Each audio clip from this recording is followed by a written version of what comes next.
नमस्कार बच्चों। पिछले वीडियो में हमने बात किया था भारत में शीत ऋतु में और ग्रीष्म ऋतु में तापमान कैसे रहता है, कौन कौन से स्टेट में तापमान का क्या प्रभाव रहता है, इसके बारे में हम लोग पिछले वीडियो में देखे हैं।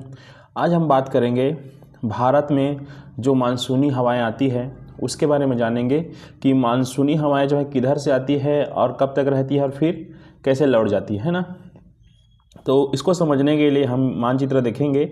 यहाँ पे आप देखेंगे गौर से, भारत का मानसून आगमन है ना, ये जो दिख रहा है भारत में मानसून कैसे आता है इसके बारे में समझने का प्रयास करेंगे। तो चित्र के निचले तरफ निचले हिस्से में चलेंगे जहाँ से मानसून आता है ना। तो यहाँ पे आप देखना 1 जून लिखा है ना, 1 जून ये जो है भारत का दक्षिणी भाग है जहाँ से मानसून स्टार्ट होता है। 1 जून से आना स्टार्ट होता है। उसके बाद 5 जून है। 5 जून में करीबन ये हैदराबाद के पास पहुंच जाता है जो मानसून है वो। और ऊपर नक्शे में चलेंगे तो जो लाइन है ऐसे सर्कल टाइप का लाइन है, अर्ध सर्कल टाइप का, मतलब आधा जो है वृत्त टाइप का दिख रहा है, इसमें गौर करेंगे है ना। 10 जून को ये जो है मुंबई, उड़ीसा और यहाँ पे पटना है ना, यहाँ पर पहुँच जाता है। ये जो मानसून है स्टार्ट कहाँ से हुआ है, यहाँ से हुआ है ना।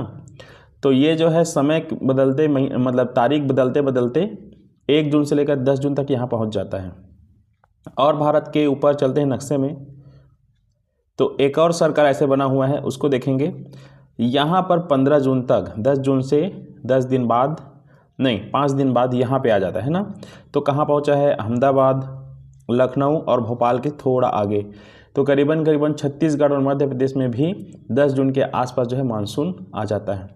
और भारत के ऊपरी हिस्से में चलेंगे नक्शे में तो आपको दिखाई दे रहा होगा एक और जो है सर्कल टाइप का बना हुआ है।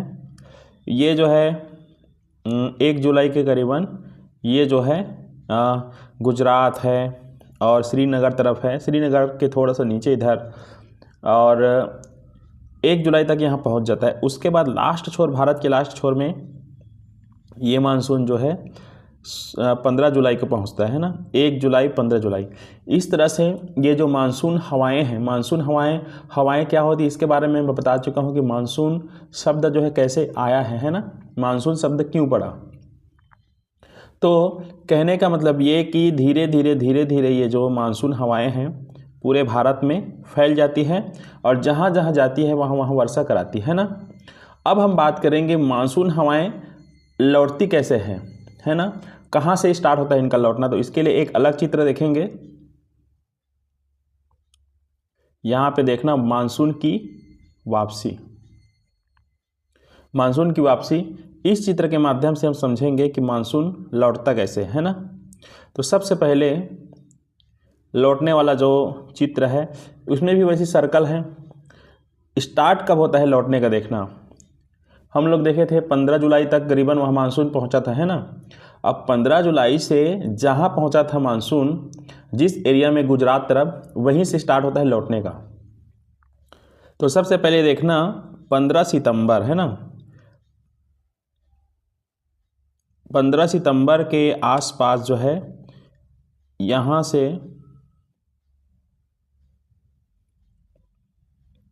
1 सितंबर है ना, 1 सितंबर से जो है लौटना स्टार्ट होता है। 15 सितंबर तक राजस्थान जयपुर तक आता है। उसके बाद ये मानसून जो है अक्टूबर तक करीबन ये मध्य प्रदेश, मुंबई यहाँ तक आ जाता है ना। और नीचे चलते हैं भारत के मैप में, तो ये जो है ये जो डेट दिख रहा है 1 अक्टूबर तक जितने भी जो सर्कल जितने एरिया को छू रहा है वहाँ मानसून लौट रहा है ना। यहाँ से ऐसे वापस हो रहा है मानसून और यहाँ से ऐसे वो चला जाएगा।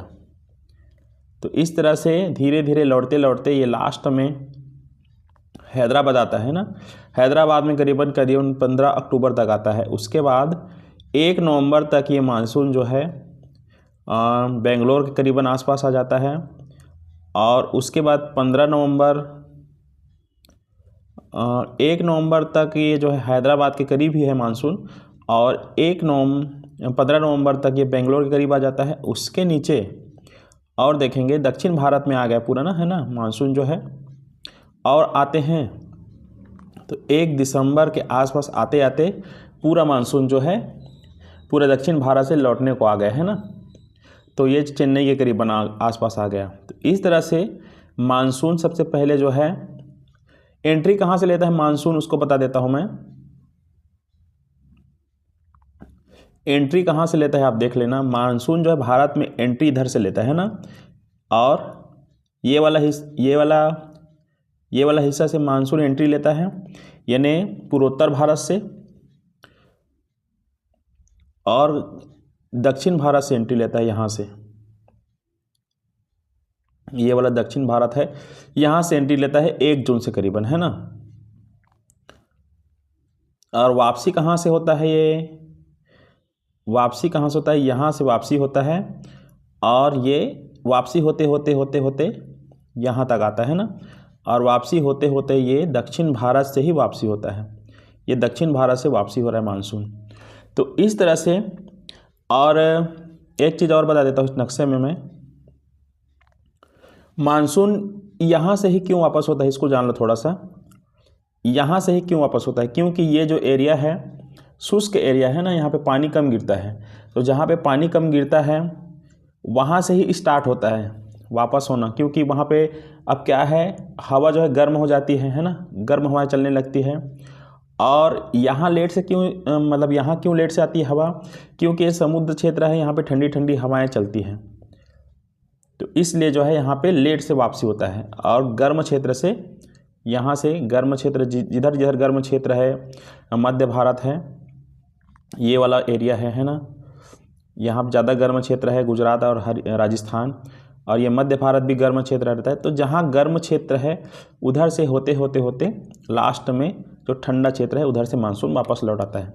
हालांकि सबसे ठंडा क्षेत्र जो है ऊपर है, तो इधर जो है हमको पता है ऊपर तरफ पानी बहुत कम गिरता है ना, क्योंकि वह पानी गिरने के लिए तो हमको जो है मानसून की आवश्यकता पड़ती है, पर इधर ऊपर में पानी नहीं बर्फ़ ही गिरता है ना। इसलिए जो है ये ऊपर वाला क्षेत्र जो है हमेशा यहाँ पे बर्फ़ से ढका रहता है। और जो क्षेत्र में मानसून जाता है वहाँ बरसात होता है, और जहाँ मानसून नहीं जाता है वहाँ पे बर्फ़ गिरता रहता है। तो हमको पता है कि ऊपर वाला जो क्षेत्र है हमेशा वहाँ पे क्या होता है, बर्फ़ गिरता रहता है। तो ये जितने भी क्षेत्र हैं, ये जो क्षेत्र हैं जहाँ पानी गिरता है, और इस वाले क्षेत्र में तो हमेशा पानी गिरता रहता है, आपको पता है पूर्वोत्तर भारत में हमेशा पानी गिरता है। तो इस तरह से मानसून जो है लास्ट में यहाँ से वापस लौट जाता है, यहाँ से। तो ये हो गया भारत में मानसून का आगमन और मानसून की वापसी, जो पूरे भारत में क्या कराती है, वर्षा कराती है। और इसी के कारण हमारा देश जो है कृषि प्रधान है। बिना मानसून हवा के हमारा जो कृषि जो है चरमरा जाएगा, बिना पानी के, है ना। तो बरसात होना हमारे लिए बहुत ज़रूरी है, क्योंकि मानसून जब लौटता है तब उस समय क्या होता है, चना गेहूँ ये सब फसलों का दौर चालू हो जाता है, और जो खरीफ फसलें हैं धान ये सब जो है कटाई हो जाता है। और मानसून आता है तो खरीफ फसलें जो है स्टार्ट होता है, धान जो पानी वाली फसलें हैं वो स्टार्ट होता है। तो बिना पानी या बिना मानसून के हमारा जो कृषि है पूरी तरह से अधूरा रह जाएगा, चरमरा जाएगा। इसलिए मानसून हवा भारत के लिए बहुत अनिवार्य है, और भारत को विकसित करने के लिए या भारत को विकासशील बनाए रखने के लिए कृषि जो है भारत का अभिन्न अंग है। तो इस तरह से ये मानसून का महत्व है, आना मानसून का और मानसून का जाना। तो अगर किसी बच्चे को कोई डाउट हो तो पूछ सकते हो, अगर मेरे से समझाने में कोई त्रुटि हुई तो मुझे बता सकते हो, और अच्छे से समझ के और समझाया जाएगा। वीडियो देखने के लिए धन्यवाद। अगले हिस्से में इस चित्र के बारे में, मानचित्र के बारे में और कुछ चीज़ों के बारे में जानेंगे जो भारत के मानचित्र में दिखाया गया है आपके 9th क्लास के सिलेबस में। वीडियो देखने के लिए धन्यवाद। Thank you.